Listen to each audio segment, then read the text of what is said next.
Hola, mi nombre es Alejandra Marcela Lorduy Sierra y hoy vengo a hablarles acerca de la doctrina social de la Iglesia. ¿Cómo definimos la doctrina social de la Iglesia? La doctrina social de la Iglesia la podemos definir como una enseñanza moral que en materia social, política, económica, familiar, cultural, realiza la Iglesia expuesta en diversos escritos y pronunciamientos radiales por el Papa, las organizaciones eclesiales y los obispos. Es entonces el conjunto de enseñanzas de la Iglesia Católica acerca de las realidades y de los problemas sociales, económicos, culturales y políticos que afectan históricamente al hombre y a la comunidad humana a nivel nacional e internacional.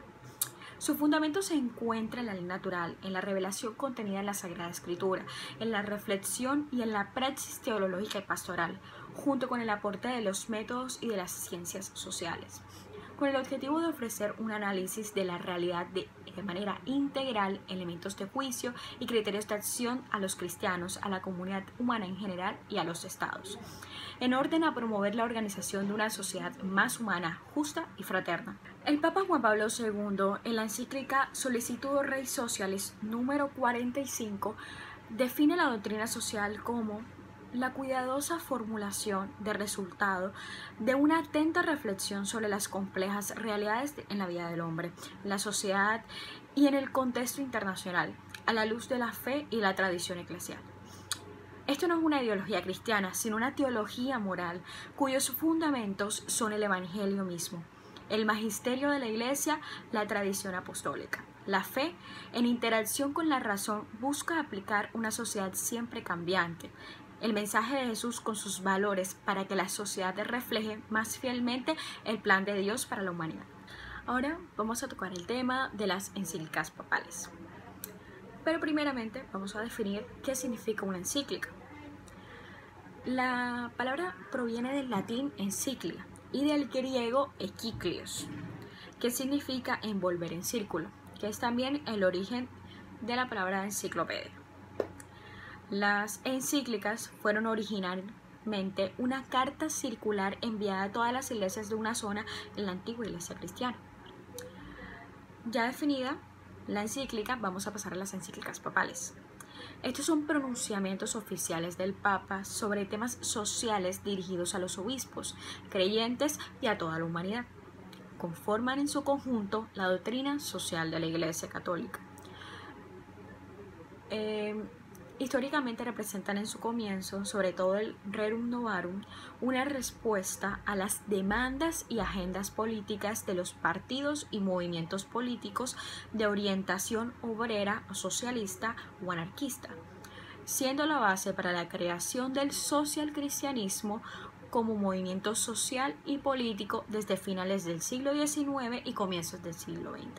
Además, han servido como marco conceptual en las actividades de los sociólogos de orientación católica. La amplitud social dentro de las encíclicas es grande. Si bien las primeras se referían a los derechos sociales de los trabajadores, también hacían referencia a los patrones y la relación entre ellos. Posteriores encíclicas tratan el rol de diversas instituciones en la vida social, como lo son las comunicaciones sociales y el pacifismo. Estas siempre están desarrolladas o compuestas por la firma del Papa, están escritas normalmente en latín y se publican en las Actas Apostolicae Sedis y en libros de distintas lenguas. El texto oficial latino se prepara en la Secretaría del Estado. El Santo Padre firma normalmente 5 ejemplares de documento. El texto en varias lenguas se envía a las conferencias episcopales de todo el mundo a través de los representantes pontificios. Bueno, mi nombre es Carlos Daniel Martínez Gómez y yo les voy a hablar sobre las 2 primeras encíclicas producidas por la Iglesia Católica. La primera encíclica fue la Rerum Novarum. Esta encíclica fue producida por el Papa León XIII en el año de 1891, el día 15 de mayo. Esta encíclica versaba sobre los problemas que vivía la clase trabajadora de la época. Esta carta fue dirigida a los obispos de la Iglesia Católica y mostraba al Papa a través de esta encíclica su apoyo al derecho que tenían los trabajadores de formar uniones o sindicatos. Además de esto, esta encíclica fue producida por los problemas que se presentaron a través del nacimiento de la revolución industrial y de los problemas vividos por los primeros estados democráticos modernos. Otro objetivo de esta encíclica fue evitar la descristianización, ya que muchos de los líderes de la Iglesia Católica y sus fieles se estaban desviando hacia ideales producidos por entes diferentes a los líderes de la Iglesia Católica. La segunda encíclica trataba sobre la restauración del orden social y perfeccionamiento de conformidad con la ley evangelizadora. Esta encíclica fue producida por el Papa Pío XI en el año de 1931, después de la Primera Guerra Mundial. Además de esto, esta encíclica es un homenaje a la primera encíclica realizada por el Papa León XIII. Lo primero que realizó el Papa Pío XI fue realizar un resumen de las intervenciones realizadas por el Papa León XIII sobre los temas más sociales. En segundo lugar, hace un elogio a la Renum Novarum. Y en tercer lugar, realiza un resumen de la misma, destacando que la intervención del Papa León XIII acerca de las problemáticas a las cuales él afrontó no pasaron por ideales socialistas o liberalistas. Hola, soy Kevin Ojeda y a continuación seguiré hablando de las cartas encíclicas. La primera carta que hablaré será la Mater et Magistra. Esta carta fue promulgada el 15 de mayo de 1961 y fue escrita por el Papa Juan XXII. En esta carta básicamente tratan de hablar sobre el temprano desarrollo de la cuestión de la vida social a la luz de la doctrina cristiana, y también tratan de poner a la iglesia como la madre y maestra. He aquí su nombre, Mater et Magistra. Fue anunciada un día anterior o en su día anterior y fue dirigida a todos los trabajadores, básicamente. En esta carta sostiene que la equidad y la justicia deben exigirle al poder público para que elimine la desigualdad que existe entre las zonas más enriquecidas y las más empobrecidas. Ahora vendría la paz interna, otra carta cíclica que fue promulgada el 11 de abril de 1963 y fue escrita por el Papa Juan XXIII. En esta carta se hace una profunda reflexión sobre las condiciones que deben de imperar para que exista total paz en la tierra y en todo el mundo. Aquí sostiene que las personas deben asumir que todos somos familia, de que la humanidad es perteneciente a una misma familia en sí, que todos nos veamos como familia, y ilumina el respeto a los lugares, a todos los lugares del mundo, para que todos nos veamos tanto como familia y haya seguridad, fe y esperanza ante el futuro. Populorum Progressio. Populorum Progressio es otra carta encíclica y la que le sigue a la paz interna. Esta carta fue promulgada el 26 de marzo de 1967 por el Papa Pablo VI. Esta carta hablaba sobre la colaboración entre los pueblos y de la misma manera hablaba sobre el problema de los países en desarrollo, denunciaba el colectivismo marxista y el capitalismo, y también denunciaba a los países, o mejor dicho, la desigualdad que existía entre los países más desarrollados económicamente hablando y los países más pobres. Y esta carta proponía una creación de un fondo mundial para los países pobres. Y la siguiente carta que le seguiría es la 80ª Adveniens o el 80º Venimiento. Es otra carta encíclica que fue promulgada el 14 de mayo de 1971 y fue escrita y ratificada por el mismo Papa Pablo VI. Esta carta buscaba la justicia no solo para la comunidad cristiana, sino para la comunidad de todo el mundo. Básicamente, esta carta buscaba que todo el mundo fuera justo, no solamente la comunidad cristiana, no solamente la justicia para la comunidad cristiana, justo y justicia para todo el mundo, ¿ya? Y denunciaba como principal causa de los problemas sociales a la desigualdad. Kenneth Morales, y voy a continuar con el tema de las encíclicas papales. Continuamos con la encíclica Laudae Exercens. Esta encíclica tiene un enfoque global e histórico. En esta encíclica, que trata sobre el hombre y el trabajo, el Papa Juan Pablo II hace un recuento histórico de lo que ha sido el trabajo, no de un modelo ideal, simplemente habla de lo que ha sido el trabajo para el hombre a través de la historia. Habla de por ejemplo, el socialismo, que ve al hombre como un instrumento de trabajo, más nada. Y por ejemplo el liberalismo, que enfoca al hombre como una mercancía, sujeto al concepto de oferta y demanda. Con la proletarización de los intelectuales y su desempleo, que incrementa más el problema social.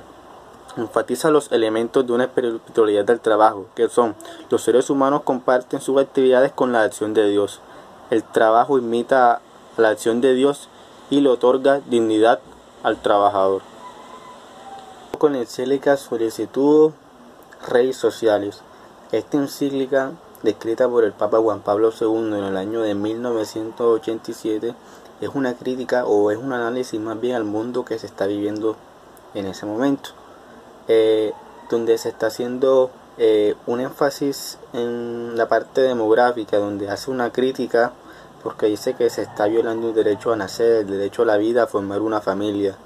Además de esto trata temas como el armamentismo, temas como el terrorismo, y además de esto, esa brecha que existe entre las potencias y los países subdesarrollados, donde las primeras se imponen ante las segundas en el tema de inversión extranjera.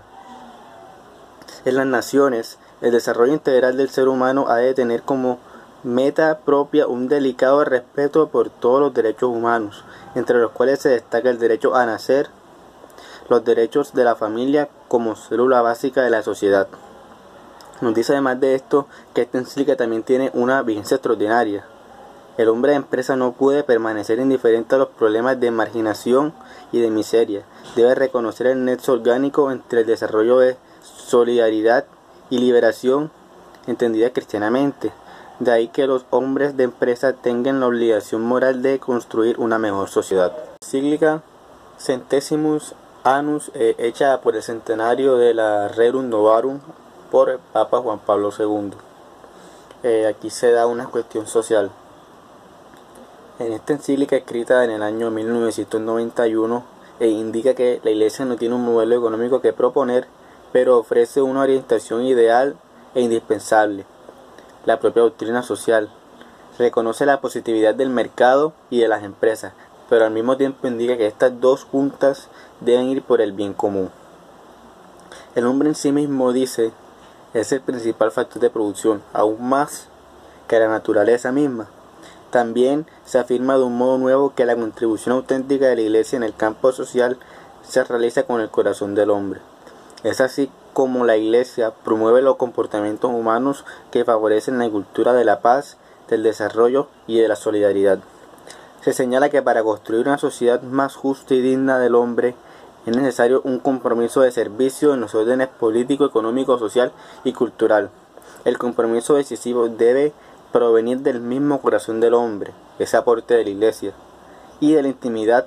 Vamos con la encíclica Caritas in Veritate del 29 de junio del 2009, hecha por el Papa Benedicto XVI. Esta encíclica es un análisis hacia cómo se visiona la empresa de ahora, de ese momento, donde la globalización juega un papel fundamental en el desarrollo y el progreso.